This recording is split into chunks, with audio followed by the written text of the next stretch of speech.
Learning. आज हम करने वाले हैं सीटेट के लिए एनसीईआरटी का 7 चैप्टर। ठीक है, इस वाले चैप्टर में हम डिस्कस करने वाले हैं जैन धर्म और बुद्ध धर्म के बारे में। सबसे पहले हम जैन धर्म के बारे में बात करेंगे। ठीक है, जैन धर्म की अगर मैं बात करूं तो ये बौद्ध धर्म से भी पुराना धर्म है। ठीक है, पहले तो यही बात आप याद रख सकते हो कि ये बौद्ध धर्म से पुराना है।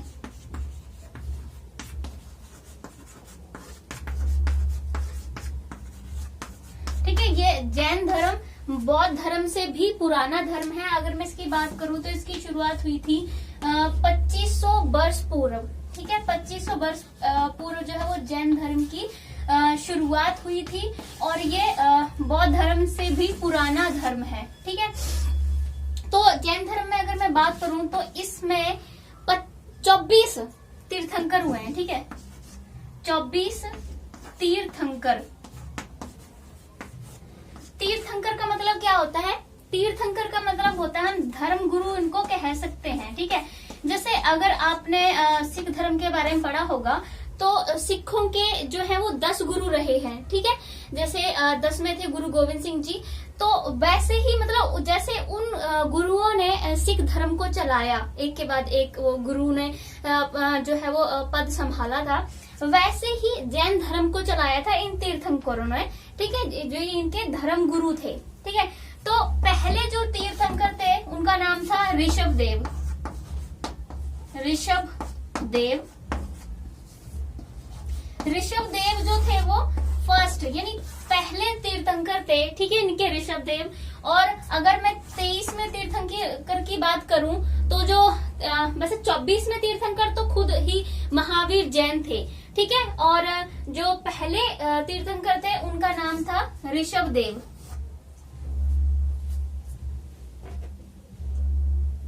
ठीक है, जो पहले थे उनका नाम था ऋषभ देव और 24 में थे महावीर। मतलब फर्स्ट और लास्ट बता रही हूँ मैं। फर्स्ट थे ऋषभ देव और 24 में थे महावीर जैन।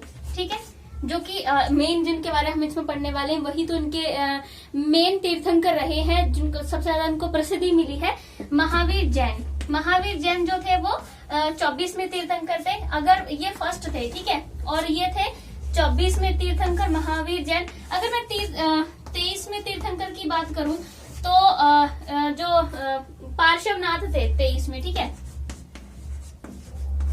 पार्श्वनाथ जो थे वो 23 में तीर्थंकर थे। ठीक है, तो जैन धर्म के बारे में इतनी बातें अभी आप याद रखो कि 2500 वर्ष पूर्व पहले इसकी स्टार्टिंग हुई थी, मतलब शुरुआत हुई थी, ये इसकी उत्पत्ति हुई थी। और ये बौद्ध धर्म से भी पुराना है। इसके 24 तीर्थंकर हुए हैं। तीर्थंकर मतलब धर्मगुरु होते हैं। पहले ऋषभ देव थे, 23 में पार्श्वनाथ थे और 24 में तो है ही महावीर जैन। ठीक है, तो महावीर जैन की वजह से ही जो जैन धर्म था वो बहुत ज्यादा प्रसिद्ध हुआ था। तो इसलिए अब हम पहले महावीर जैन के बारे में जानेंगे, क्योंकि महावीर जैन से ही जो जैन धर्म है वो जाना जाता है। जैसे बौद्ध धर्म महात्मा बुद्ध की वजह से जाना जाता है, जैन धर्म महावीर जैन की वजह से जाना जाता है। तो हम अभी पढ़ने वाले हैं महावीर जैन के बारे में। महावीर जैन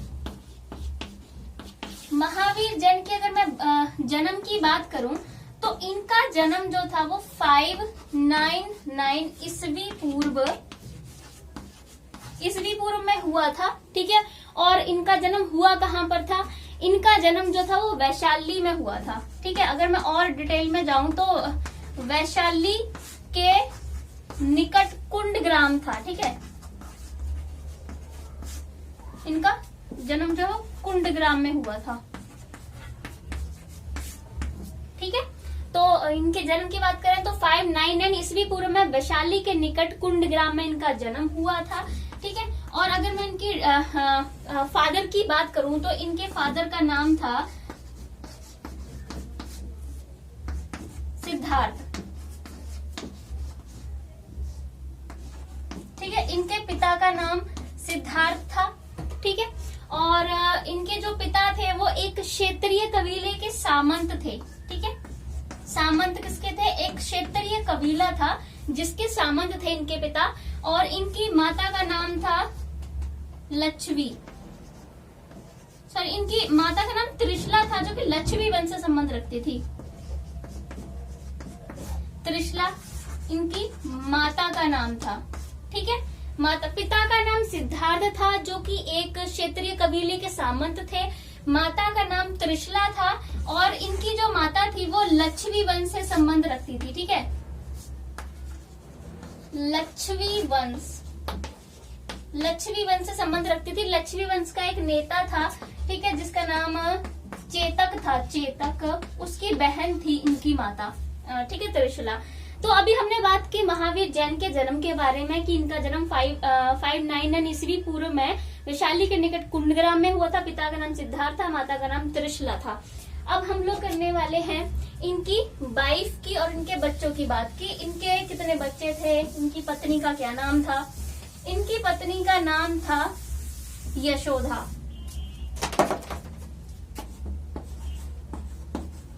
ठीक है। अगर मैं इनकी पत्नी की बात करूं तो इनकी पत्नी का नाम था यशोदा और इनकी बेटी थी, ठीक है, बेटी का नाम था प्रियदर्शना।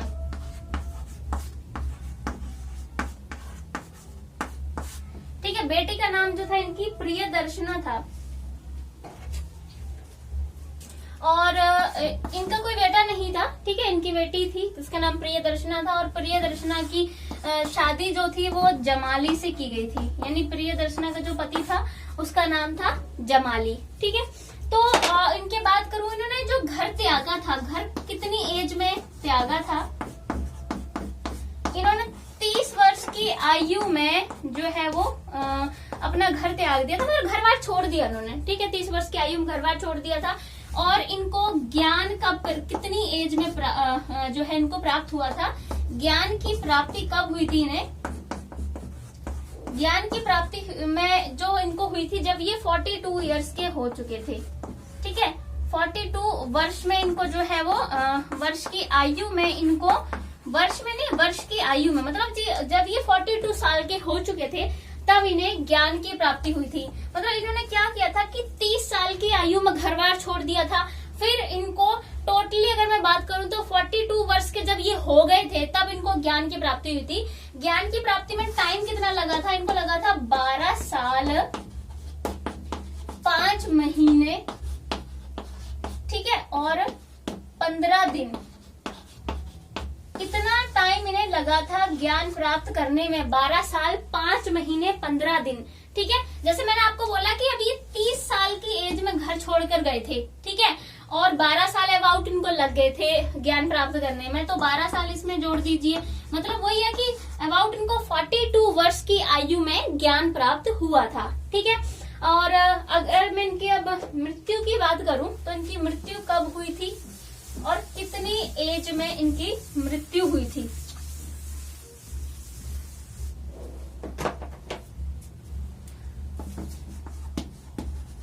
इनकी मृत्यु हुई थी तब ये 72 वर्ष के थे, ठीक है।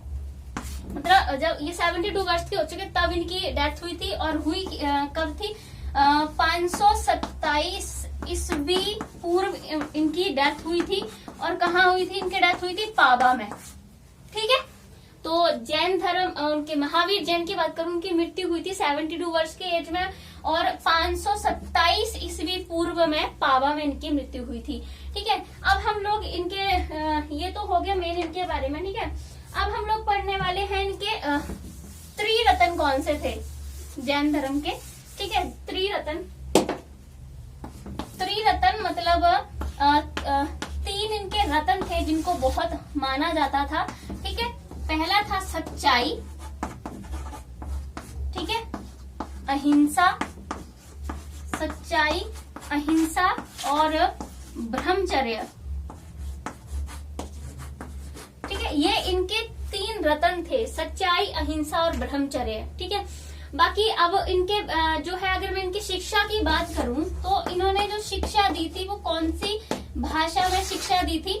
देखो उस टाइम जो आम लोगों की भाषा थी वो इन्होंने उसी भाषा में जो है वो शिक्षाएं प्रदान की, क्योंकि लोगों को जो है वो उनमें सुधार करना चाहते थे, सुधार की भावना जागृत करना चाहते थे। तो लोगों तक अपनी बात ऐसी भाषा में पहुंचाएंगे जिसमें कि लोगों को समझ में आए कि वो क्या कह रहे हैं, क्या समझाना चाहते हैं, है ना।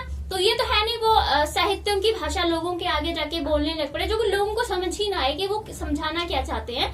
तो ऐसी किसी शिक्षा का कोई मतलब नहीं हो पाएगा जिसमें लोगों को समझ ही ना आए।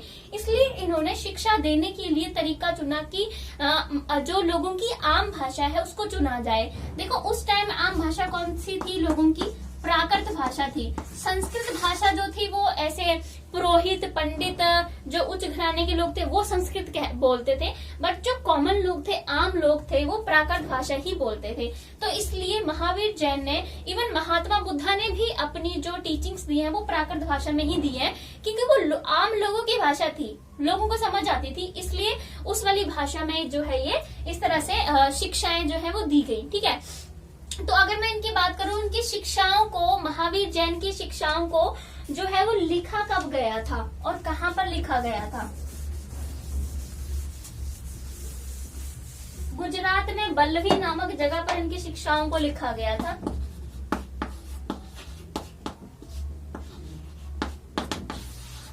ठीक है, इनको लिखा कब गया था? ठीक है, इनको लिखा गया था 1500 वर्ष पहले। ठीक है, 1500 वर्ष पहले लिखा गया था। और कहाँ लिखा गया था? गुजरात में बल्लभी नामक एक जगह है, बल्लभी नामक जगह, जहां पर इनकी रचनाओं को जो है लिखित रूप दिया गया था। ठीक है, आपको पहले पता ही है, पहले देखो जो रचनाएं हुआ करती, जैसे इनकी जो शिक्षाएं थी, चाहे महावीर जैन की थी या महात्मा बुद्धा की शिक्षाएं थी, वो लिखित रूप में नहीं थी, मौखिक रूप में होती थी। जैसे महावीर जैन वो भी लोगों को मौखिक रूप में ही जो है संदेश दिया करते थे, शिक्षाएं दिया करते थे।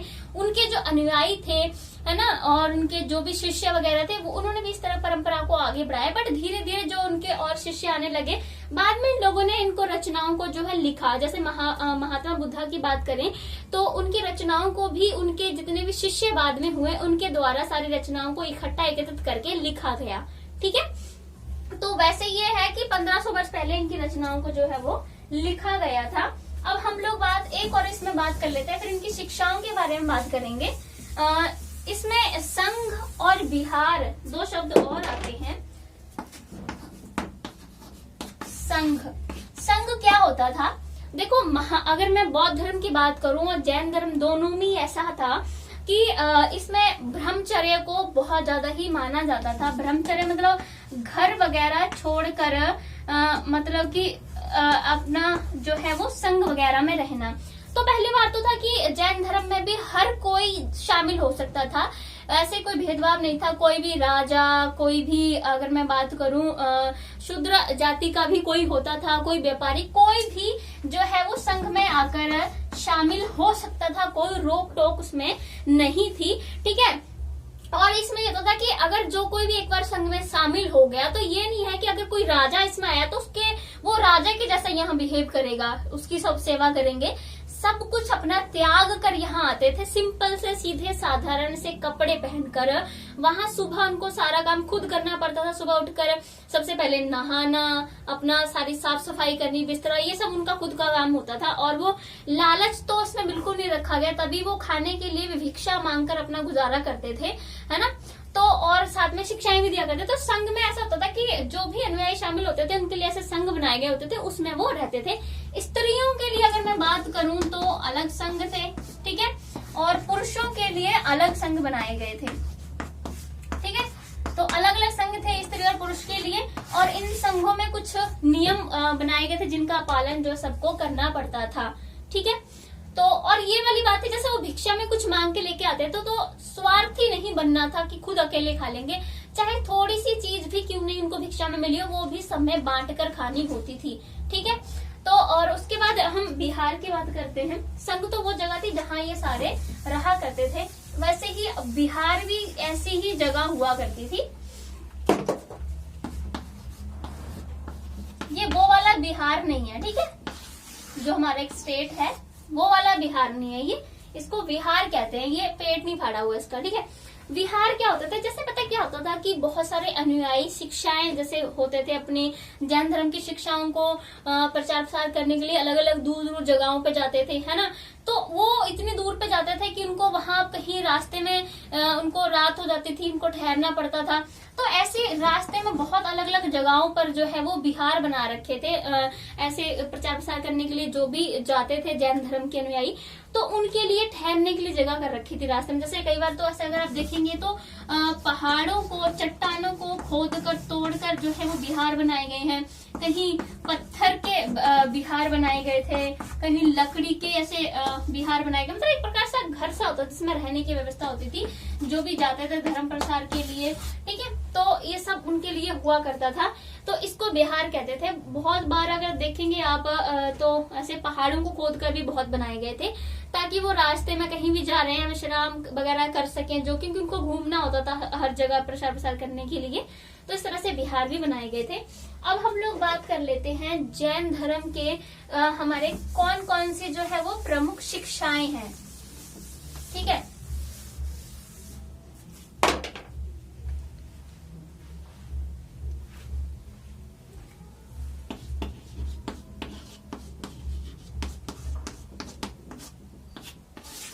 शिक्षाएं कौन कौन सी हैं, सबसे पहले हम वो बात करेंगे। अगर सबसे पहले मैं बात करूं तो अहिंसा। अहिंसा तो बहुत ही इम्पोर्टेंट शिक्षा थी इनकी, बहुत ही महत्वपूर्ण थी। अहिंसा को तो बहुत ज्यादा ही मानते थे। अहिंसा मतलब किसी तरह की कोई हिंसा ना करना, लड़ाई झगड़ा, मारपीट, जिस तरह की गाली गलौच वगैरह सबसे दूरी बनाकर रखनी है।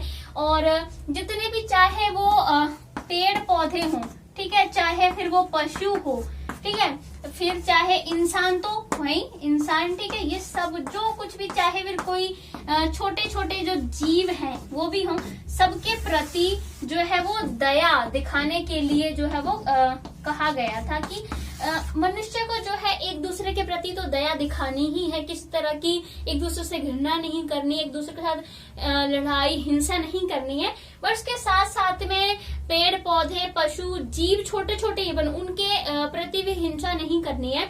जैसे वो क्या करते थे कि वो नंगे पैर चलते थे, ताकि वो ऐसे रास्ते पे चल रहे हैं, कोई छोटा जीव उनके पैर के नीचे आके दब ना जाए, मर ना जाए, ठीक है। और खाना भी खाते तो पूरा मुंह बंद करके, ताकि किस तरह के जैसे होते हैं छोटे छोटे जीव जो हवा में रहते हैं ना, तो वो उनके मुंह में जाके मर ना जाए।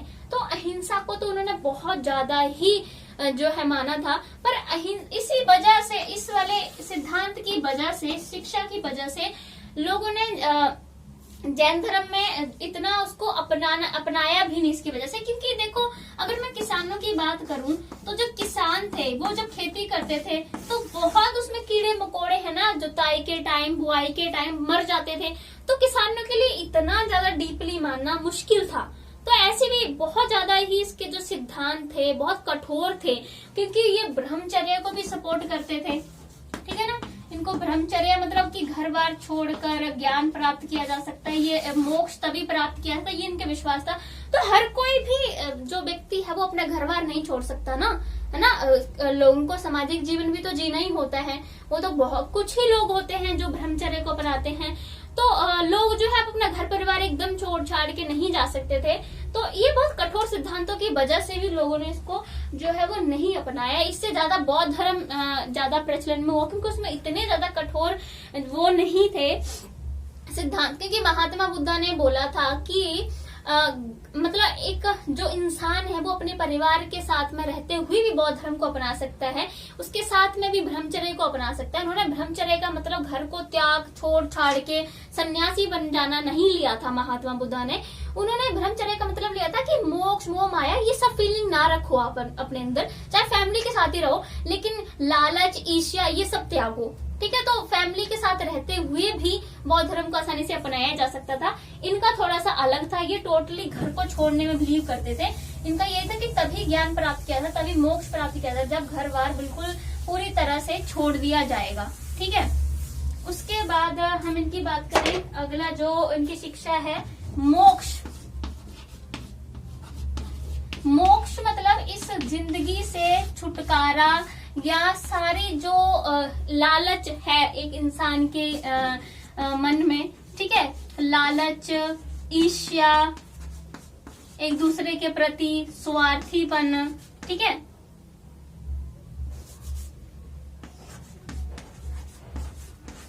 ये सब जो है वो इससे मोक्ष प्राप्त करने की इसमें बात की गई थी कि इंसान जो है वो ब्रह्मचर्य के द्वारा यानी अपना घर बार छोड़कर जो है वो ऐसे बौद्ध धर्म के जो संघ वगैरह हैं उसमें शामिल हो जाए, तभी ये सारी जिस तरह की इंसान के दिल में धन दौलत माया इस तरह की पाने की जो एक इच्छा होती है वो तभी उससे मोक्ष प्राप्त किया जा सकता है जब वो ब्रह्मचर्य का पालन करेगा।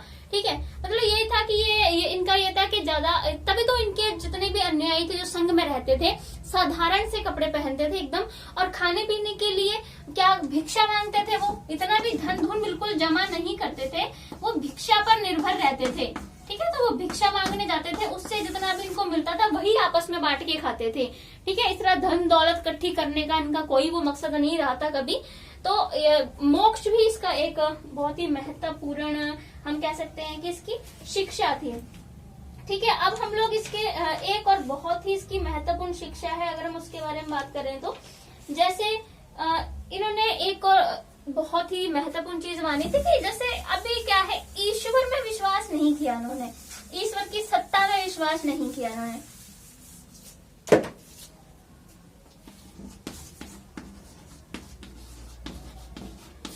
ईश्वर की सत्ता में विश्वास नहीं। ठीक है, मतलब जैसे होता है कि कॉमनली क्या माना जाता था, मोस्ट ऑफ लोग, चाहे हिंदू धर्म की बात करूं तो यही मानते थे कि ईश्वर ही इस संसार का रचयिता है। ठीक है, ईश्वर ने ही सब चीजों को रचा है, वही जो है वो विनाश भी सब चीजों का कर सकता है। ठीक है, और इंसान को भी ईश्वर ने ही बनाया है, इंसान का विकास भी ईश्वर ही करेगा। ठीक है, और इस तरह का विश्वास नहीं करते थे। मतलब हिंदू धर्म में अगर मैं बात करूं तो मानते थे सब कुछ चीज ईश्वर ने बनाई है, कण कण में ईश्वर समाया हुआ है, इस तरह की बातें चलती थी। लेकिन जैन धर्म ईश्वर की सत्ता को स्वीकार नहीं करते थे, वो इस तरह की किसी चीज में बिलीव नहीं करते थे कि ईश्वर है, ईश्वर ने सब कुछ रचा है। उनका यकीन था कि जो मनुष्य है वो खुद रचयिता है खुद के जीवन का। ठीक है, कि उसने अपना जीवन खुद ही रचा है, अपने जीवन को मतलब खुद इन सारी जो समस्याएं हैं उनसे वो खुद ही निकलेगा। ठीक है, जब तक वो खुद प्रयत्न नहीं करेगा उसे उसकी जीवन की समस्याओं से निकालने के लिए कोई नहीं आने वाला, कोई ईश्वर नहीं आने वाला है।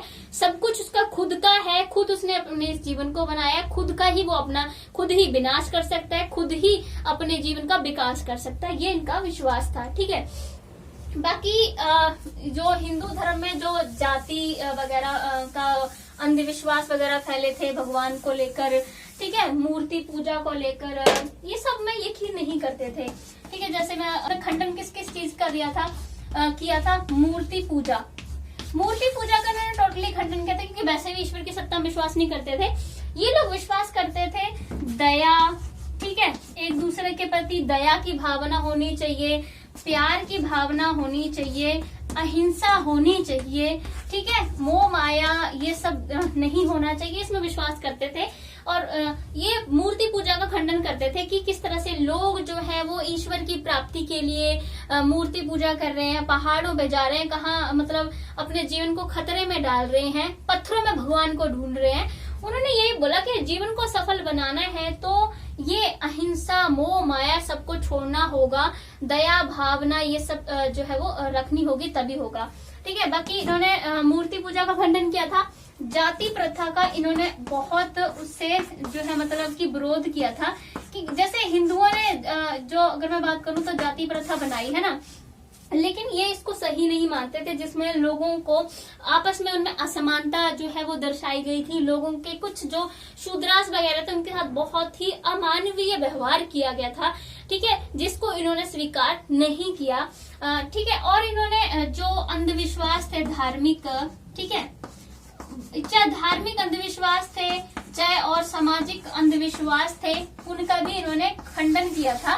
जैसे अंधविश्वास में वही टोटका वगैरह कुछ बोलते हैं ना, वो इस तरह से कुछ किया जाता है। उसमें लोग दैवी शक्ति में लोग विश्वास करते थे, पंडितों वगैरह के पास जाना, फ्यूचर दिखाना अपना, है ना, हाथ दिखा के, हाथ की लकीरें, और इस तरह से व्रत रखना, पूजा पाठ करना, इतनी कठोर यात्राएं करना, या फिर किसी को ये है कि मानना कि ये उनका सब कुछ भला कर सकता है, कोई भी और, है ना, उनको कठिनाइयों से निकालने के लिए ईश्वर ही निकाल लेगा।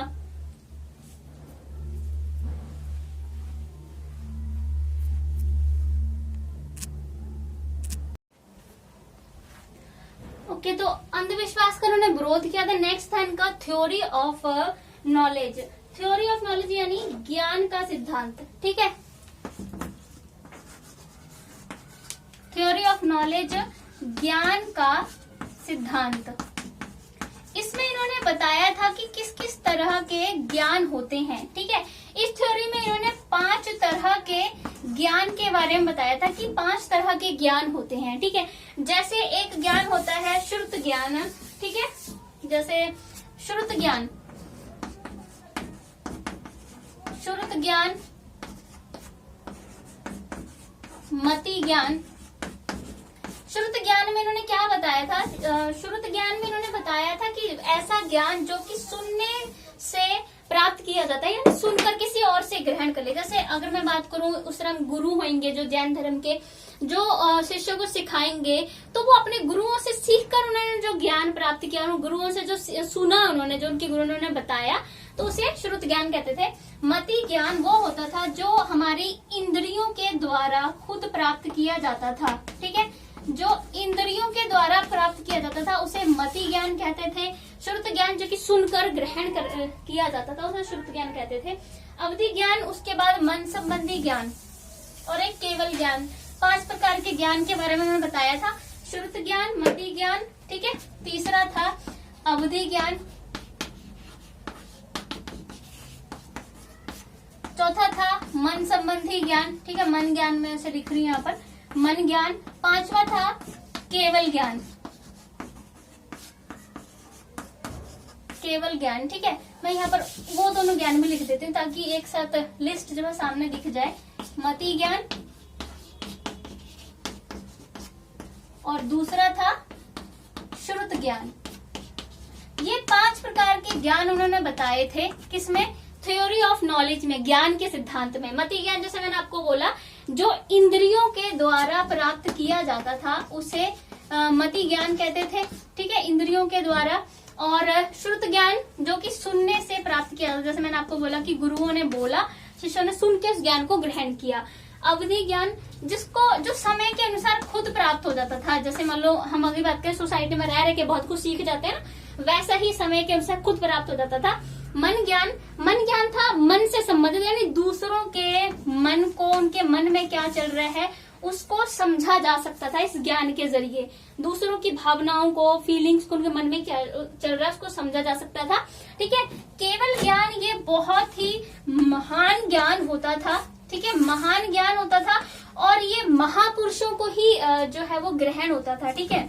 ये नहीं कि कोई भी इस ज्ञान को प्राप्त कर सकता था। जो महापुरुष होते थे, जो बहुत ही घोर तपस्या वगैरह कर चुके होते थे, अगर मैं बात करूं, ठीक है, उन लोगों को प्राप्त होता था केवल ज्ञान। महावीर जैन को भी जो है केवल ज्ञान जो है वो प्राप्त हुआ था। केवल ज्ञान में होता था, क्या होता था एक्चुअली में, जिसमें आप जो है वो सब तरह के जो मोह माया है, ठीक है, मोह माया से जो है आप परे जा चुके हो, ठीक है। मतलब किसी तरह अपनी सारी इंद्रियों पे आप कंट्रोल कर चुके हो, आप हर अपनी फीलिंग पे, हर अपना जिस तरह की कोई भावना आ रही है उस पर नियंत्रण पूरी तरह से कर चुका हो। मोह माया कोई भी आपको जो है डिस्ट्रैक्ट नहीं कर सकती। ऐसी स्थिति में जो बंदा पहुंच जाता था उसे केवल ज्ञान जो है वो प्राप्त होता था, ठीक है।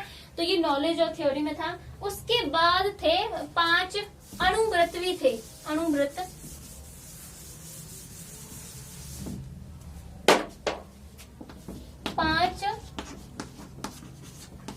अणुव्रत। अणुव्रत किन लोगों के लिए थी? जैसे कि मैंने बोला कि जब बौद्ध धर्म को नियम बहुत ज्यादा कठोर थे, तो बहुत सारे जो गृहस्थ लोग थे वो इसके नियमों को नहीं पालन मतलब कि कर सकते थे, तो उन लोगों के लिए ये मतलब 5 अणुव्रत बनाए गए थे जिनका वो पालन करते थे। जैसे पहला है अहिंसा, सत्य,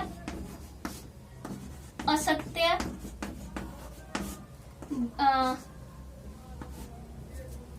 3 तो हो गए, अहिंसा, सत्य, असत्य, ठीक है। पहला अहिंसा, दूसरा सत्य, तीसरा असत्य, चौथा था ब्रह्मचर्य, ठीक है, और 5वां था ऊपरी ग्रहण। ये 5 अणुव्रत होते थे, ठीक है, जो कॉमन लोग इनको अपना सकते थे, ठीक है। बाकी अगर मैं बात करूं जैन धर्म की क्या शिक्षाएं थी, वही दूसरों पे उपकार करो, दूसरों की भलाई करो, गरीबों की भलाई करो, मूर्ति पूजा का खंडन किया, अंधविश्वासों का उन्होंने खंडन किया, जाति वगैरह उसका खंडन किया, छुआछात, भेदभाव, इन सब चीजों का उन्होंने खंडन किया। इवन उनकी एक और बहुत अच्छी शिक्षा थी स्त्री स्वतंत्रता। स्त्री स्वतंत्रता पे भी उन्होंने जोर दिया कि स्त्री को स्वतंत्रता मिलनी चाहिए। आपको पहले पता ही था स्त्री की क्या कंडीशन थी, घर से नहीं निकलने जाता, कोई अधिकार नहीं थे, संपत्ति में कोई अधिकार नहीं था, तो उन्होंने स्त्री स्वतंत्रता पर भी बल दिया। तो इस वाले वीडियो में हम सिर्फ आज जैन धर्म के बारे में बात करेंगे, नेक्स्ट वीडियो पर बौद्ध धर्म के बारे में बात करेंगे, क्योंकि फिर बहुत लंबी वीडियो हो जाएगी। तो जब तक आप जैन धर्म के बारे में पढ़िए, ये इस वाले चैप्टर में 7 चैप्टर में जैन धर्म और बौद्ध धर्म दोनों के बारे में दिया गया है, तो मैं 2 अलग अलग वीडियो में करवा देती हूँ, ठीक है। तो जब तक आप इसे देखिए। तो गाइज अगर आपको मेरी वीडियो अच्छी लगती है तो प्लीज लाइक, शेयर और सब्सक्राइब जरूर किया करें। Thank you so much guys, keep watching.